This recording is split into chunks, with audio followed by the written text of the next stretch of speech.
तो तस्वीरें देख सकते हैं करनाल से पत्रकार आकर्षण उपल। आप देख सकते हैं दिवाली से पहले आखिरकार कोर्ट से जमानत मिलने के बाद अपने घर पहुंच चुके हैं। और आप देख सकते हैं बिटिया काफी खुश नजर आ रही है, बिटिया काफी खुश नजर आ रही है।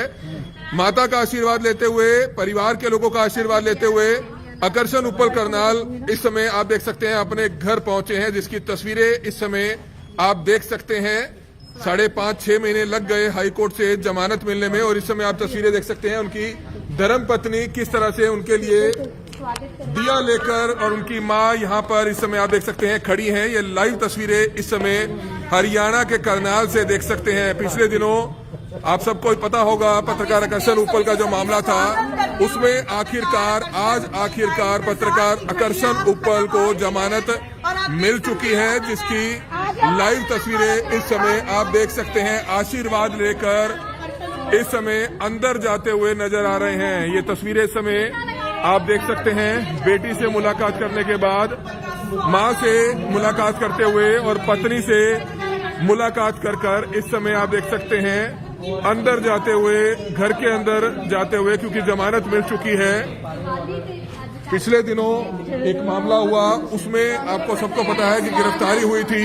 5.5-6 महीने अंदर रहना पड़ा था, और आज परिवार से मुलाकात करते हुए लाइव तस्वीरें इस समय आप देख सकते हैं। तमाम सभी जानकार, तमाम सभी लोग यहां पर इस समय पहुंचे हुए हैं, जिसकी तस्वीरें इस समय आप देख सकते हैं। पकड़ो, एक बार छोड़ना। खींच लो, तीसरी बार में।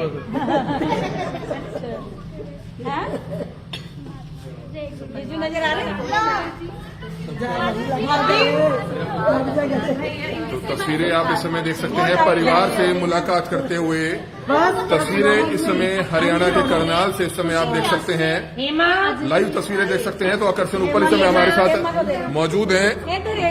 तस्वीरें इस समय करनाल से देख सकते हैं। जेल से रिहाई हुई है, जमानत मिली है, मामला दर्ज हुआ था, उसमें अरेस्ट हुई थी, और आज आप देख सकते हैं करनाल जमानत मिलने के बाद वापस अपने घर पहुंचे हैं। आकर्षण, क्या कुछ कहना चाहेंगे? आज 5.5-6 महीने बाद आखिरकार दिवाली से पहले घर आना हुआ, जमानत मिली है कोर्ट से, क्या कहेंगे?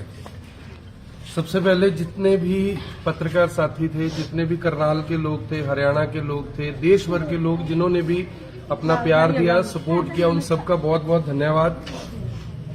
दोस्तों, लड़ाई कोई नहीं थी, किसी के साथ कोई लड़ाई नहीं थी, लेकिन मुझे लगता है कि जब भी आप कोई ऐसी बात करते हो जो 99 लोगों का फायदा करती है लेकिन एक आदमी का नुकसान करती है, वो एक आदमी शायद ये सोचता है कि उस आवाज को रोका जाए, दबाया जाए। हालांकि जो मुझे जानकारी मिली है अभी तक, उसमें इस पूरे प्रकरण के अंदर, इस पूरे मामले के अंदर सरकार के लेवल पे जो मुझे बताया गया कि कोई हाथ नहीं था, लेकिन कुछ एक लोग जो करनाल से ही हैं, उन्होंने ये सब कुछ किया था। एक के बाद एक 3-4 मामले मेरे ऊपर, मेरी पत्नी के ऊपर, मेरे भाई के ऊपर, मेरे बच्चे को छोड़ के पूरे परिवार के ऊपर FIR दर्ज कर दी देश हरियाणा के अलग अलग जिलों के अंदर। लेकिन कोई बात नहीं, हमने, न केवल मैंने बल्कि मेरे परिवार ने भी उसको सहा, और मेरे ऑफिस तक को सील करवा दिया गया, जैसे पता नहीं मैंने कोई टेररिस्ट एक्टिविटी कर दी है। UAPA में हमारे और भी पत्रकार साथी दिल्ली से न्यूज क्लिक के हैं, उनको भी अरेस्ट किया गया। यानी जिस तरह का ये सिस्टम बना हुआ है, मुझे लगता है कि अब कहीं ना कहीं 6 महीने 6 दिन जो मेरे जेल के अंदर बीते, उस 6 महीने 6 दिन के अंदर मैंने बहुत कुछ सीखा, बहुत कुछ समझा। मुझे इतना पता है कि मैंने ऐसा कोई कसूर नहीं किया था।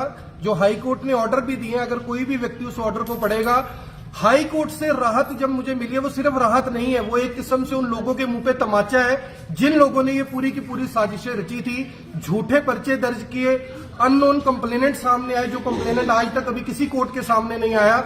ऐसे ऐसे लोगों ने FIR दर्ज करवा दी, ऐसे ऐसे मामलों में दर्ज करवा दी जिससे मेरा दूर दूर तक कोई लेना देना नहीं था। मेरा क्या, मेरे पूरे परिवार में किसी का कोई लेना देना नहीं था। मेरे भाई के ऊपर नारनौल में FIR दर्ज करवा दी, वाइफ के ऊपर नारनौल में FIR दर्ज करवा दी। सबको अपनी यानी कि बेल्स करवानी पड़ी, मेरे को हाई कोर्ट से बेल करवानी पड़ी। मेरे ऑफिस के 4-5 लोग थे स्टाफ के, उनके ऊपर FIR दर्ज करवा दी। मेरे ऑफिस को सील कर दिया ये कहकर कि जी ये हमने किसी और को किराए पर दिया हुआ था, लेकिन मौके पर हमें कोई और मिला, मैं जेल के अंदर हूं, और मेरे ऑफिस तक को सील कर दिया गया। लेकिन मुझे उससे कोई दिक्कत नहीं है। कहते हैं कि कहीं ना कहीं तो इंसान को न्याय मिलता है, और दिवाली से पहले मैं माननीय हाई कोर्ट का जो मेरे एडवोकेट थे हाई कोर्ट के राजेंद्र सिंह चीमा जी, आरएस चीमा जी, देश के जाने माने एडवोकेट हैं, मैं उनका भी हाथ जोड़कर, क्योंकि मैं उनसे मिला नहीं हूं, उनका मैं बहुत धन्यवाद करना चाहता हूं, क्योंकि सबसे ज्यादा जो फाइट की वो आरएस चीमा जी ने मेरे लिए की। करनाल से जो चीमा साहब है, नरेंद्र सिंह चीमा जी, उन्होंने मेरे लिए बहुत फाइट की। हालांकि करनाल से, नारनौल से मुझे किसी भी मामले में बेल नहीं मिली। मेरे ऑर्डरों में ऐसी ऐसी चीजें लिख दी गई कि वो ऑर्डर पढ़कर मुझे यकीन नहीं होता था कि मेरे जो बेल है वो किस वजह से डिसमिस की जा रही है। रोज मैं अखबार में पढ़ता था, क्योंकि मैंने अंदर 2-3 अखबार लगवाए हुए थे। मेरे से ज्यादा खतरनाक मामलों में मामन खान थे। कितना नू हिंसा के अंदर 6 लोगों की मौत हुई, 4 एफआईआर दर्ज हुई, सेशन कोर्ट ने पहली डेट पे उनको बेल दे दी। मेरे जैसे कितने मामले 354 में दर्ज हुए कि छेड़छाड़ के मामले हैं, उनमें यानी आज सुबह की खबर है, उसमें एयरपोर्ट के अंदर एक घटना होती है छेड़छाड़ की, उसमें भी जो बेल है वो साथ के साथ मिल जाती है। लेकिन मुझे 6 महीने 6 दिन के बाद बेल दी गई। लेकिन मुझे कोई अफसोस नहीं है, मैंने भी कानूनी प्रक्रिया का पालन किया। मुझे किसी ने छोड़ा नहीं है, मुझे पुलिस ने नहीं छोड़ा, मुझे थाने वालों ने नहीं छोड़ा, मुझे एडमिनिस्ट्रेशन ने नहीं छोड़ा। मुझे अगर रिहाई मिली है, मुझे अगर बेल मिली है तो हाई कोर्ट से मिली है। इसलिए मैं हाई कोर्ट का धन्यवाद करना चाहता हूं, उन जजेस का धन्यवाद करना चाहता हूं जिन्होंने मेरे मामले को सही तरीके से सुना। बकायदा जो शिकायत करता थे, जो दूसरे पक्ष के वकील थे, उनकी खिंचाई भी की। और ये और पत्रकारों के लिए भी एक सबक है कि अगर आपको इस तरह की बात किसी भी अधिकारी के खिलाफ बोलते, खासकर मैं बोल रहा हूं किसी अधिकारी के खिलाफ बोलते हैं, तो आपको जेल में जाना पड़ सकता है। सरकार आपके खिलाफ नहीं होगी, अगर आपके खिलाफ कोई होगा तो वो अधिकारी होगा, गुमराह करेगा तो वो अधिकारी किसी सरकार को गुमराह करेगा। और इसी वजह से मुझे 6 महीने 6 दिन जेल के अंदर रहना पड़ा। और जितनी सजा मैंने भुगती उससे ज्यादा सजा मेरे परिवार ने भुगती। 2.5 महीने तक, मुझे बाद में बताया 2.5 महीने तक मुझे नहीं पता लगा, 2.5 महीने तक मेरे घर के बाहर सीआईए तक लगा के रखी गई, जैसे पता नहीं कोई एंटी टेररिस्ट एक्टिविटीज मेरे घर के अंदर हो रही हैं। और भी बहुत कुछ है, मैं आने वाले समय में उन चीजों का खुलासा करूंगा, कौन कौन लोग इसमें शामिल थे, किन किन लोगों ने ये सब कुछ किया। मेरे चैनल को खराब करने की कोशिश की गई। मेरे चैनल के 50 लाख फॉलोअर इस समय मेरे साथ नहीं है, क्योंकि मेरे चैनल को हैक कर लिया गया। कैसे वो पूरा चैनल IBN24 का हैक हुआ, कैसे आप लोगों की उम्मीदों को तोड़ने की, कुचलने की, मसलने की कोशिश की गई, ये मैं आने वाले समय में बताऊंगा। मैं चाहता हूं कि अभी कुछ दिन तक मैं अपने परिवार के साथ रहूं, जिन्होंने मुझसे ज्यादा सब कुछ सहा है। मेरे पत्रकार साथी, करनाल के लोग, हरियाणा के लोग, देश के लोग, जिन्होंने पूरे वर्ल्ड से मेरे परिवार के साथ संपर्क बनाए रखा। लोगों ने बहुत डोनेशन का भी ऑफर किया, लाखों रुपए का ऑफर किया कि हम आकर्षण जी के लिए लीगल हेल्प के लिए कुछ ना कुछ डोनेट करना चाहते हैं। लेकिन मैंने किसी से, मेरे परिवार ने किसी से 1 रुपए की भी कोई भी मदद नहीं ली। लड़ाई मेरी थी, आप लोगों के लिए थी, वो लड़ाई मैंने खुद लड़ी है और आगे चलकर भी ये लड़ाई लड़ते रहेंगे। लेकिन चीजों को सिस्टमैटिकली तरीके से कैसे किया जाए इसके ऊपर भी बात करेंगे। और जो मामले, मैं एक बार फिर बोल रहा हूं, जो दर्ज हुए मामले, एक एक बच्चे को पता है करनाल के अंदर की टोटल फेक केसेस से, अगर उसमें से एक भी सही केस होता, पॉक्सो का केस लगाना, मुझे लगता है कि उन लोगों के ऊपर यह तमाचा है जिन्होंने एक बच्चे का, 6 साल के बच्चे का इस्तेमाल कर पॉक्सो का पर्चा दर्ज कर दिया, ये कहकर कि मैंने उस बच्चे की न्यूड फोटो और वीडियो बनाई है। मेरा खुद बच्चा साथ खड़ा है, मेरे भतीजी मेरे पास है 3-4 साल की, मेरी बेटी 10 साल की। यानी उन्हें इतनी भी शर्म नहीं आई कि आकर्षण उपल को जेल में रखने के लिए उन्होंने पॉक्सो जैसे फर्जी मामले दर्ज किए।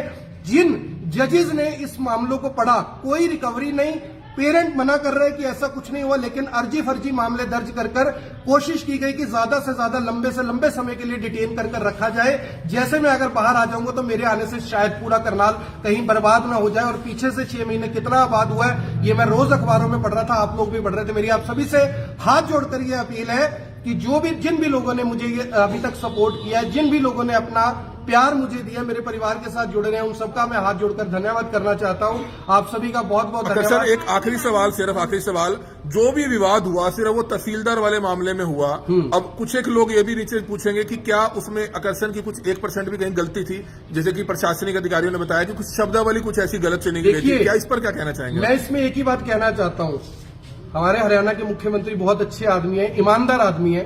पिछले दिनों उनके मुंह से भी ये बात निकली थी, जजेस वाला जो मामला हुआ था, दिमाग खराब करने को लेकर जो स्टेटमेंट दी, उन्होंने भी बाद में ये बात बोला था कि कई बार फ्लो में बोला जाता है। हमने भी वो खबर चलाई थी कि ठीक है, मुख्यमंत्री ने बोल दिया फ्लो में, कोई बात नहीं। इस तरह के बड़े बड़े नेता बोलते हैं। अगर मेरे फ्लो में मैंने अगर ड्राइंग रूम की जगह टॉयलेट बोल दिया कि मैडम टॉयलेट में है, तो मुझे लगता है कि इसमें कोई बहुत बड़ी वो नहीं थी, ये मामला बहुत आसानी से सुलझाया जा सकता था। उसमें इस तरह के, देखिए उसमें बेटा जी आरोप क्या लगाया गया कि मैंने तहसीलदार का पीछा किया है। क्या मैं तहसीलदार अपने घर से भगवान को माथा टेक कर खबर करने के लिए जाऊं तो किसी का पीछा करने के लिए जाऊंगा, किसी महिला का। मैंने जाके खबर करी, उनको छुपने की जरूरत नहीं थी, ऐसा आदेशों में भी लिखा हुआ है। हमारे वकील साहब ने भी यही बात बोली। लेकिन चलिए कोई बात नहीं, मैडम को हो सकता है कि कोई गलतफहमी हो गई हो, एडमिनिस्ट्रेशन को कोई गलतफहमी हो गई। लेकिन जब उस मामले के बाद एक मामले दर्ज हुए, पॉक्सो जैसा मामला दर्ज किया, मिटाइए, आप भी समझदार हैं, पॉक्सो के केस में किसी की 1.5-2 साल से पहले जमानत नहीं होती। ये मामला इसीलिए दर्ज किया गया था, मुझे ये भी कहा गया था कि 2 है, या रेप का या पॉक्सो का, दोनों में से कोई ना कोई मामला दर्ज होगा। और पॉक्सो का मामला इसलिए दर्ज किया गया कि किसी बच्चे का नाम सामने आएगा, किसी बेटी का नाम सामने आएगा, लोगों के बीच में एक इमेज खराब होगी। लेकिन मैं शुक्र करता हूं उस परमात्मा का कि जिस बच्चे की मदद के लिए मैं कुरुक्षेत्र में खबर करने के लिए गया था, उसके पेरेंट को जब ये बात पता लगी तो उन्होंने पुलिस का साथ नहीं दिया, जिस वजह से मेरी बेल हो पाई है। उन पेरेंट्स ने खुलकर एफिडेविट दिए कोर्ट के अंदर कि आकर्षण उपल ने हमारी मदद की है, वो मदद करने के लिए कुरुक्षेत्र आया था, हमारे बच्चे की कोई फोटो कोई वीडियो नहीं बनाएगी, ये टोटली फेक केस है। जिस वजह से मुझे हाईकोर्ट ने जमानत दिया। और मैं फिर से हमारे जो एडवोकेट्स हैं उनका, खास करके प्रितपाल सिंह पन्नू जी यहां पर है, मैं उनको बुलाना चाहूंगा। पन्नू साहब कहां पे हैं? पन्नू जी ने बहुत मेहनत की है इस पूरे केसेस के लिए। मुझे रूटीन में मेरे एडवोकेट के तौर पर मिलने भी आते थे। बाट सर खड़े हैं यहाँ पे। बाट सर कहाँ पे आप? हरजीत है मेरा दोस्त। देखिए, जेल में जाने के बाद ये पता लगता है कि अपना कौन है, बेगाना कौन है। कुछ लोग ऐसे थे जो लगातार मुझसे मिलने के लिए आते थे, केस पूछते थे, मैं वर्ड टू वर्ड उनको बताता था कि ये केस है। हरजीत है, अपना सारा काम छोड़कर, सबसे ज्यादा नुकसान मुझे लगता है इनका भी हुआ होगा। सर है, अपना स्कूल छोड़कर। और मैं और बताना चाहूंगा यहाँ पर, बिना नाम लिए मैं बताना चाहता हूं, जिन लोगों ने खुलकर मेरी मदद की, चाहे मिटा जी उसमें आप भी हैं या जो भी लोग हैं, उन सबके साथ कुछ ना कुछ 19-21 करने की कोशिश की गई है। किसी के साथ कोशिश की गई, किसी के साथ कर दिया गया, किसी का नुकसान भी किया गया। लेकिन कोई बात नहीं, परमात्मा सब देख रहा है, लॉ सब देख रहा है। लॉ को बनाने वाले लोग अच्छे हैं, लेकिन लॉ को फॉलो करवाने वाले लोग कैसे हैं वो आपने देख लिया। जिस अधिकारी को मेरे मामले में आईओ बनाया गया, जांच अधिकारी, वो आईओ भगवान को गालियां देता है। और शायद अभी वो सस्पेंड है, जो मुझे पता लगा, लाइन हाजिर है, या सस्पेंड है, जिन्होंने ब्रह्मा विष्णु महेश जी को गालियां दे दी।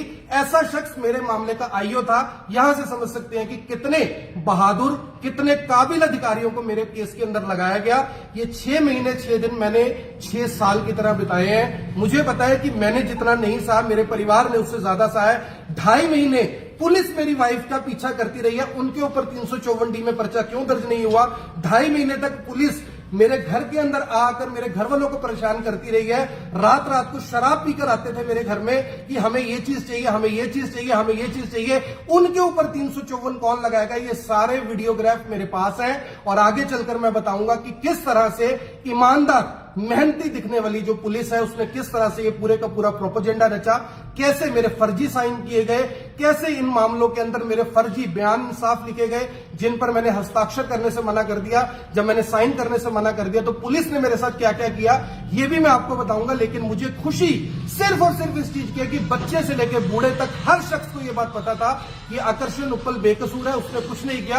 और इसी वजह से 6 महीने 6 दिन बाद भी मैं यहां पर खड़ा हूं। नहीं तो कुछ ऐसा भी मुझे लग रहा था कि कहीं ना कहीं कई बार आदमी दबाव में आ जाता है, कोई वो गलत कदम उठा लेता है। लेकिन मैंने इस लड़ाई को हमेशा की तरह फिर से हिम्मत के साथ लड़ा, क्योंकि मेरा परिवार, मेरे दोस्त, पन्नू जी जैसे, बाट सर जैसे, हरजीत जैसे जो लोग हैं वो मेरे साथ खड़े हुए थे, जिन्होंने मुझे पल पल एक बात ही बोली कि जल्द ही आप बाहर आ जाओगे, ऐसी कोई दिक्कत नहीं है, बाहर सब लोग आपकी फेवर में है, सब लोग आपको सपोर्ट कर रहे हैं। लेकिन जिन लोगों ने ये पूरे का पूरा प्रोपोजेंडा रचा, ये पूरा मामला एक्चुअल में 100 करोड़ रुपए के घोटाले से जुड़ा हुआ है, जिसके बारे में मैं आगे चलकर बताऊंगा। तो बिल्कुल अब परिवार के साथ समय व्यतीत करना चाहिए। आप ये तस्वीरें देख सकते हैं, घर के अंदर दाखिल होते हुए नजर आ रहे हैं। कुछ कहना चाहेंगे? यही बोलूंगी कि आप सबके साथ का सहयोग का सुख दुख जीवन में हिस्सा है, वो आते जाते रहते हैं।